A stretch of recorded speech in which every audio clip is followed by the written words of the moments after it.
तो न्यूज 24 पर इस वक्त की बहुत बड़ी खबर उत्तर प्रदेश से ही खबर है।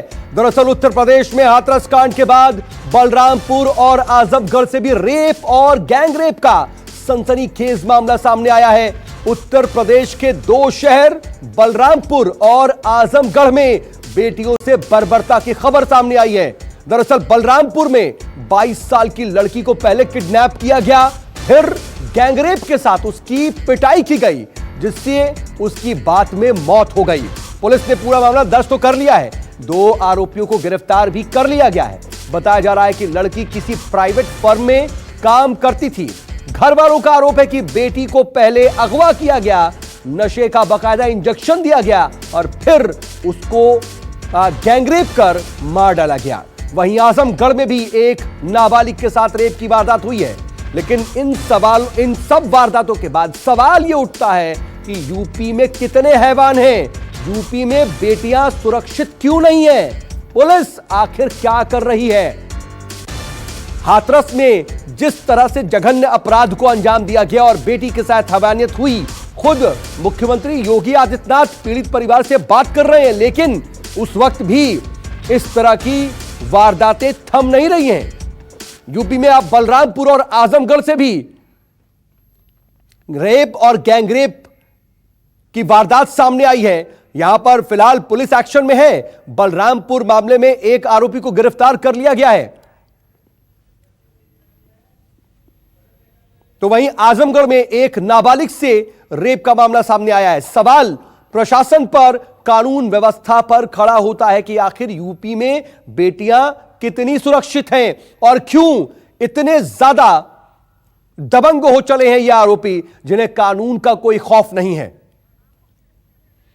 इस पूरे मामले पर अब जो बलरामपुर से मामला सामने आया है, उसमें बलरामपुर के एसपी का क्या कहना है, वो आपको सुनवाते हैं। जनपद बलरामपुर के थाना गैसली में एक तहरीर प्राप्त हुई है, जिसमें एक 22 वर्ष की लड़की है, जिसके परिजनों ने ये बताया कि वो लड़की एक प्राइवेट फर्म में काम करती है और कल वो जब फर्म में काम करने गई, उसके बाद काफ़ी देर तक शाम को वापस नहीं आई। तो परिजनों को चिंता हुई, उन्होंने फ़ोन से संपर्क करने की कोशिश की, लेकिन लड़की से संपर्क नहीं हो पाया। लेकिन थोड़ी देर बाद वो लड़की एक रिक्शे पर आई, तो उसकी लड़की के हाथ में जो ग्लूकोज चढ़ाने वाला वीगो होता था वो लगा हुआ था और लड़की की हालत काफ़ी ख़राब लग रही थी। तो उनके परिजनों ने लड़की को तुरंत हॉस्पिटल के लिए ले गए, लेकिन रास्ते में ही लड़की की मृत्यु हो गई। तो इस प्रकरण में पुलिस ने तुरंत कार्रवाई करते हुए जो नामजद अभियुक्त हैं इनको गिरफ्तार कर लिया है और पुलिस इसमें आगे छानबीन करके जो भी दोषी पाए जाएंगे उनको गिरफ्तार करेगी और इनके खिलाफ कठोर से कठोर हम लोग कार्रवाई करेंगे।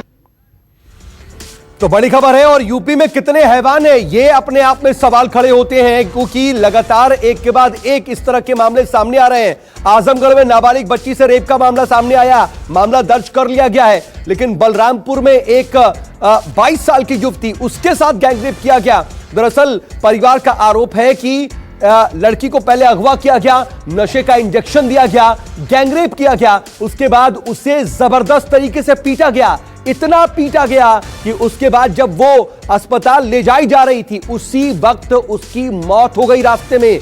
तो 2 और शहरों से रेप और गैंगरेप की खबरें सामने आ रही हैं और ये अपने आप में यूपी की कानून व्यवस्था पर सवाल खड़े करने वाली खबरें हैं।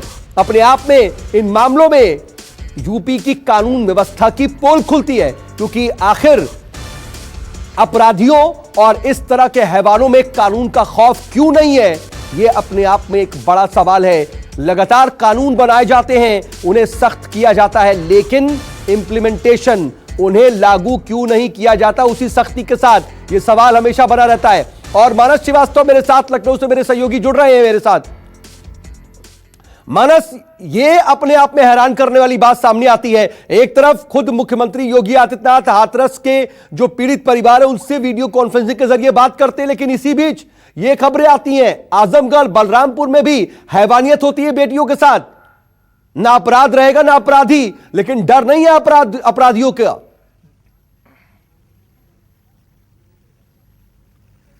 देखिए, बिल्कुल निश्चित तौर पर यह घटनाएं अपने आप में सवाल खड़े करती कि आखिर पुलिस का रसूख जो है वो कहाँ चला गया, आखिर इस तरीके के अपराध क्यों हो रहे हैं। लगातार बेटियों के साथ बलात्कार हो रहा है, इसको लेकर के लगातार जो है वो सवाल खड़े किए जा रहे हैं कि आखिर कानून व्यवस्था क्यों नहीं कायम हो पा रही उत्तर प्रदेश में।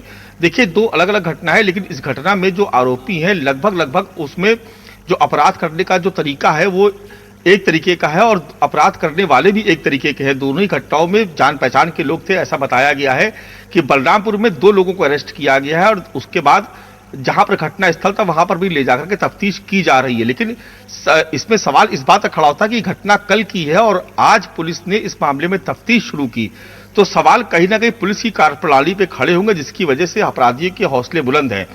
आज जो 2 आरोपी थे उसमें से एक को ले जाकर के घटना स्थल का बलरामपुर वाले मामले में वहां पर पुलिस ने ठीक है मानस, मैं आ रहा हूं आपके पास। कुछ अहम सवाल है, जरा हम वो भी जरूर खड़े करेंगे, लेकिन मैं आपके पास आऊं उससे पहले एक बार फिर से अपने दर्शकों को बता दें कि यूपी के 2 और शहरों से रेप और गैंगरेप की वारदातें सामने आई हैं। बलरामपुर में एक लड़की को अगवा किया गया और उसे नशे का इंजेक्शन देकर उसके साथ गैंगरेप किया गया, जबरदस्त पिटाई की गई जिससे उसकी बाद में मौत हो गई।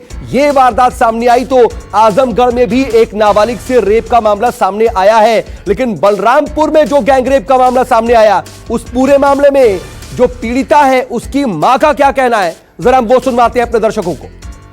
लड़की सुबह 10 बजे बिमला विक्रम में एडमिशन कराने गई थी। एडमिशन कराने लौटने के समय 3-4 लड़के उसको हाथ दिए, जबरदस्ती गाड़ी में उसको बैठा लिए, के हाथ में इंजेक्शन लगाए, उसको ले गए, उसके अपने रूम पे ले गए, उसके साथ गैंगरेप किए हमारे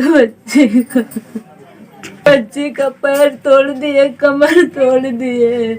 हमारी बच्ची एकदम अपंग हो गई थी। हमारी बच्ची को रिक्शा वाला लाया, लाद के बिठा के मेरे घर पे भेज दिए। हाँ, हमारे बच्ची की रिक्शा बैठा के हमारे घर पे भेज दिए। हमारे बच्ची के न बोलने भर का ताकत था, न उठने भर का ताकत था। मुँह से आवाज ही कुछ भी नहीं निकले कि मम्मी क्या हुआ क्या नहीं, बहुत पूछे, कुछ भी नहीं बोली। फिर 10 मिनट के बाद उसके पेट में जलन होने लगा। फिर ये मम्मी हम मर जाएंगे, हमारे पेट में बहुत जलन होती है। फिर ले गए हॉस्पिटल, संतोष डॉक्टर के हॉस्पिटल में ले गए। फिर वो बोले कि तो लखनऊ ले जाइए या बलरामपुर ले जाए, बहुत सीरियस हो गई है। फिर तुलसीपुर और मटेना के बीच में, सोनपुर के बीच में हमारे बच्चे का इंतजार हो गया।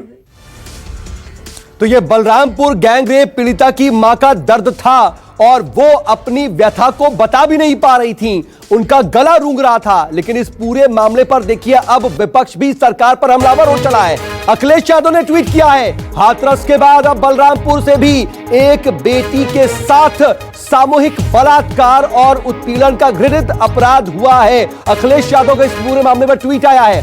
घायल अवस्था में पीड़िता की मृत्यु हो गई और उन्होंने आगे श्रद्धांजलि दी है। बीजेपी सरकार बलरामपुर में हाथरस जैसी लापरवाही ना करे, लीपापोती ना करे, अपराधियों पर तत्काल कार्रवाई करे, ये अपील भी इस ट्वीट के माध्यम से किया है उन्होंने। हाथरस के बाद अब अपराधियों को तत्काल उनके अंजाम तक पहुंचाया जाए।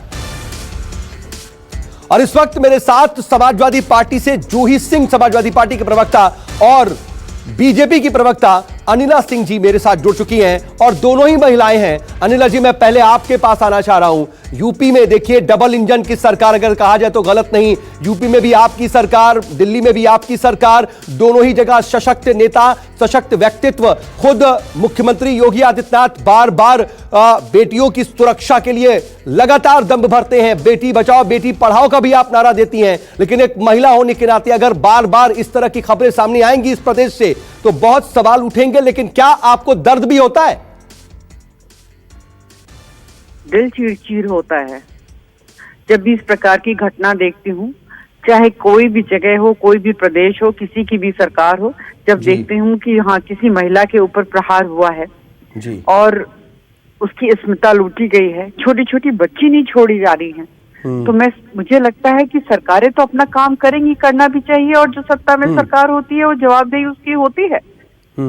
परंतु जब एक 8 साल की बच्ची को बलात्कार का शिकार बना दिया जाता है तो मुझे सोचने पे मजबूर ये चीज हो जाती है कि क्या ये सामाजिक पतन नहीं है? सामाजिक पतन के साथ साथ क्या ये पुलिस और प्रशासन की कहीं ना कहीं नाकामी नहीं है? क्योंकि अनिला जी, बार बार पुलिस के रवैये पर जो है वो सवाल उठता है, त्वरित एक्शन नहीं लिया जाता, लीपापोती होती है, हीला हवाली होती है, ये बातें बार बार हर बार क्यों आती हैं? इसको कैसे दुरुस्त किया जाए, ये शायद अहम सवाल है। देखिए, मैं पुलिस की बिल्कुल भी एडवोकेसी नहीं करूंगी यहाँ पर।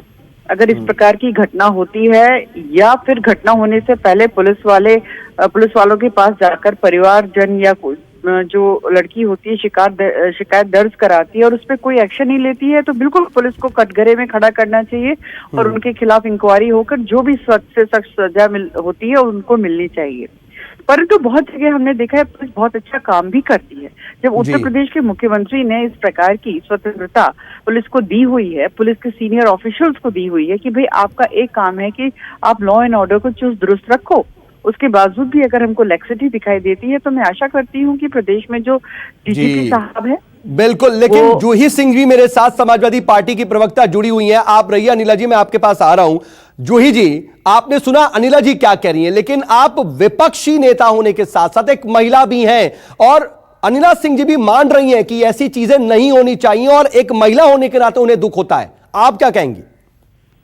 अनिला सिंह जी बिल्कुल नहीं मान रही हैं, क्योंकि मुख्यमंत्री जो है वो होम मिनिस्टर भी हैं। ये कहना बहुत आसान है कि मुख्यमंत्री ने स्वतंत्रता दे रखी है, लेकिन अगर मुख्यमंत्री के हाथ से लॉ एंड ऑर्डर फिसल रहा है, महिलाओं को सुरक्षित नहीं रख सकते, तो वो अपनी कुर्सी छोड़ दें।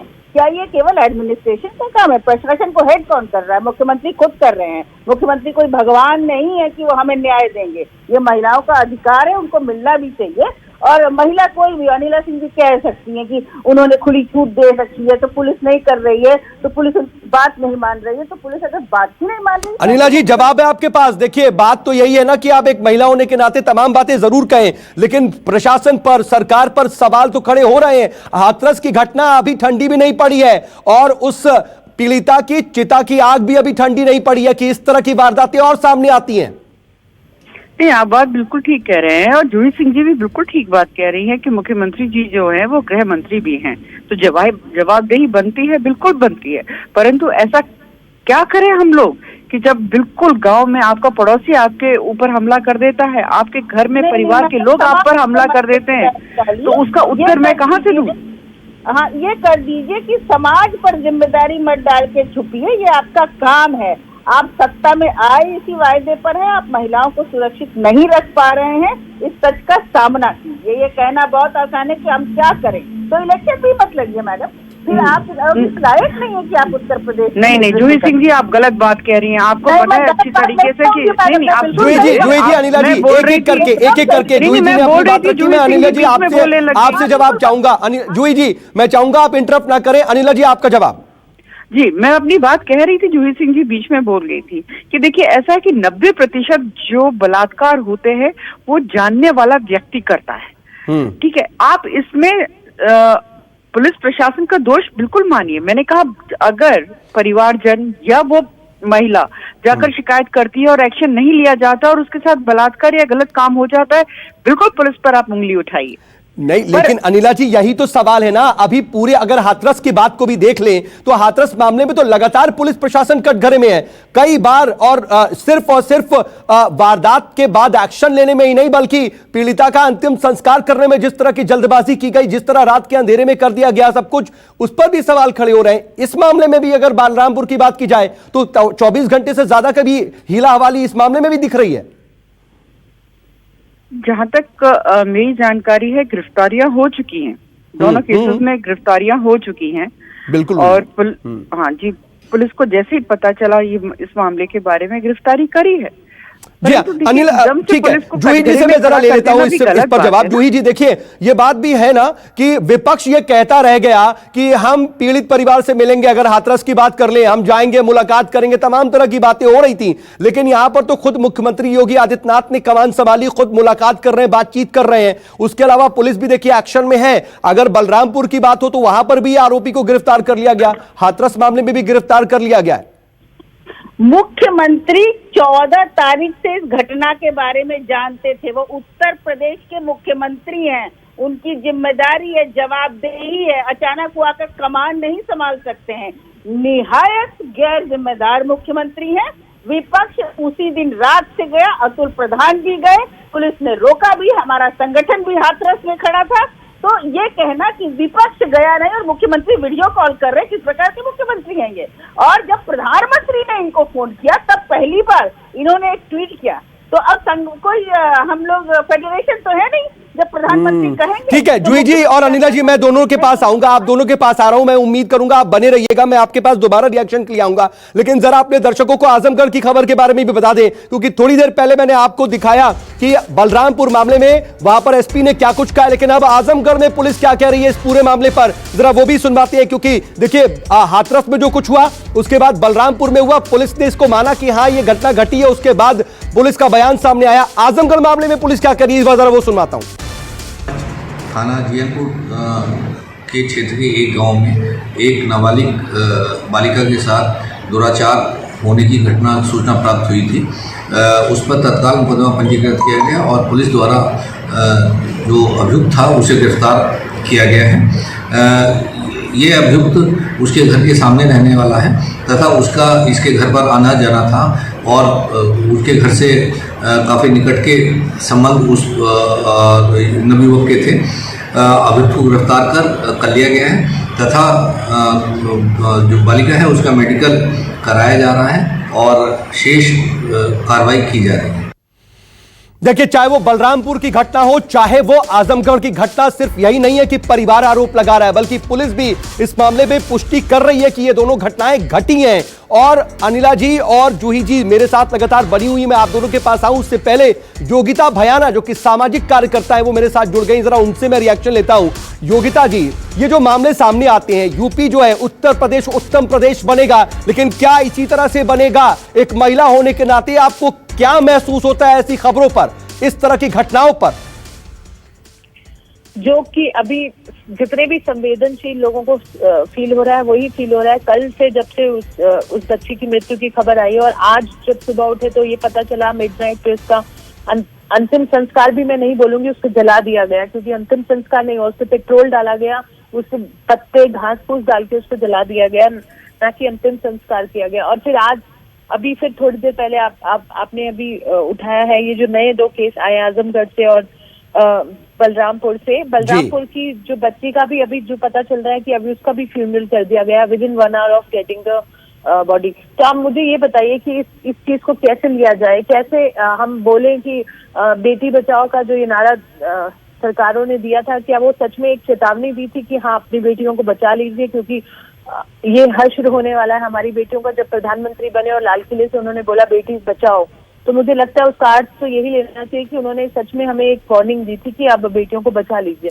योगिता जी, आप बहुत अहम बात कह रही हैं और वाकई बहुत बुनियादी सवाल है ये। बीजेपी के राष्ट्रीय प्रवक्ता अनिला सिंह जी भी मेरे साथ जुड़ी हुई हैं, जरा मैं इन्हीं बातों पर उनसे रिएक्शन लूं कि अनिला जी देखिए, वाकई ये दर्द वाली बात है, ये अफसोस वाली बात है, झकझोर देने वाली बात है। और जो हाथरस में वो वाकई जिस तरह की स्थितियां देखने को मिल रही हैं, क्या यह सही नहीं है कि प्रधानमंत्री ने खुद इस पूरे मामले को अपने संज्ञान में लिया, एक प्रेशर बिल्ड हुआ, उसके बाद एक्शन ज्यादा दिख रहा है? क्या ऐसा नहीं है कि जो हाथरस पीड़िता थी उसे शायद बचाया जा सकता था अगर सही से मेडिकल ट्रीटमेंट उसे मिला होता तो? और अब बलरामपुर में भी एक बच्ची को इतना बुरी तरह से पीटा जाता है कि अस्पताल ले जाने से पहले ही उसकी मौत हो जाती है।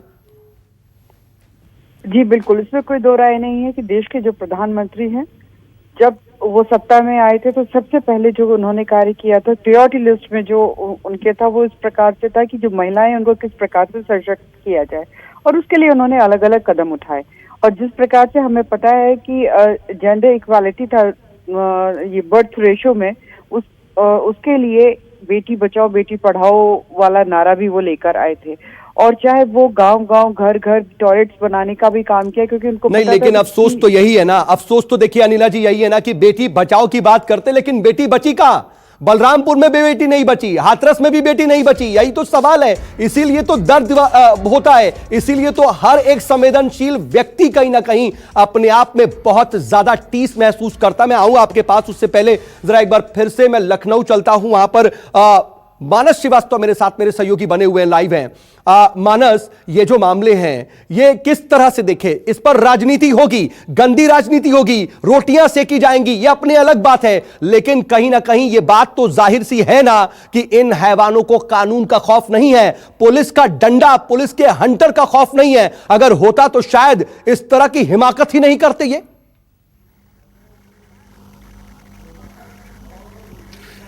देखिए, बहुत सारे कानून हैं महिलाओं की हिफाजत के लिए, लेकिन सवाल इसी बात का होता है कि उसको लागू किस तरीके से किया जाएगा।